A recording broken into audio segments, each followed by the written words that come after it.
Hello প্রিয় দর্শক বন্ধু, আজকে বহুদিন পরে একটা নতুন ভিডিও নিয়ে চলে এসেছি। আজকের আমি প্রায় কিছুদিন হলো শর্ট ভিডিও আপলোড করছি। আর যারা এই শর্ট ভিডিও দেখে আমার চ্যানেলটি সাবস্ক্রাইব করে এসেছো তাদের অসংখ্য ধন্যবাদ, আর যারা আগে থেকে আছো তাদেরকেও ধন্যবাদ। আজকের ভিডিওটি তোমাদের দেখাবো খেজুর গাছ ছেলে কীভাবে রস সংগ্রহ করে, সেটাই। তো চলো ভিডিওটি শুরু করি।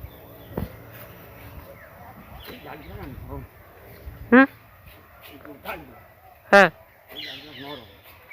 কি ভালো না খারাপ?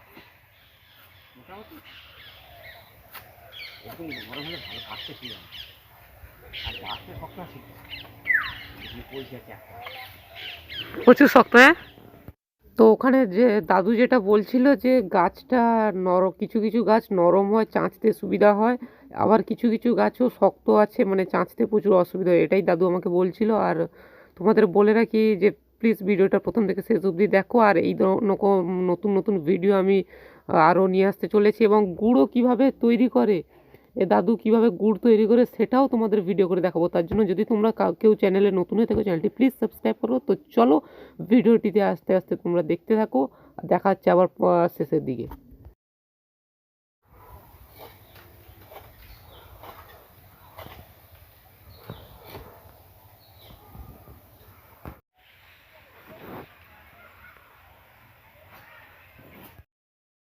তো প্রিয় দর্শক বন্ধু, আশা করি ভিডিওটি ভালো লেগেছে। আরও একটা কথা যেটা তোমাদের বলা হয়নি বা দেখানোও হয়নি, যে দাদু যখন খেজুর গাছ চাঁচছিল তো ফোঁটা ফোঁটা রস পড়ছিল, তো সেটা আমি হাতে একটু খেয়ে চেঁকে দেখিয়েছিলাম, খুব সুন্দর লাগছিল খেতে।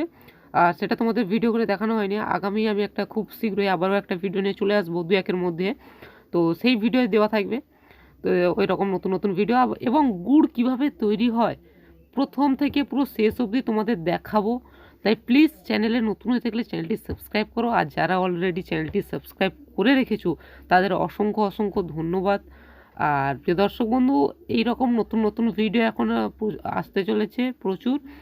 আর এই দাদুর বয়স অনেকটাই হয়ে গেছে, প্রায় 60 থেকে 65 বছর পর্যন্ত এই দাদুর বয়স এখন রয়েছে।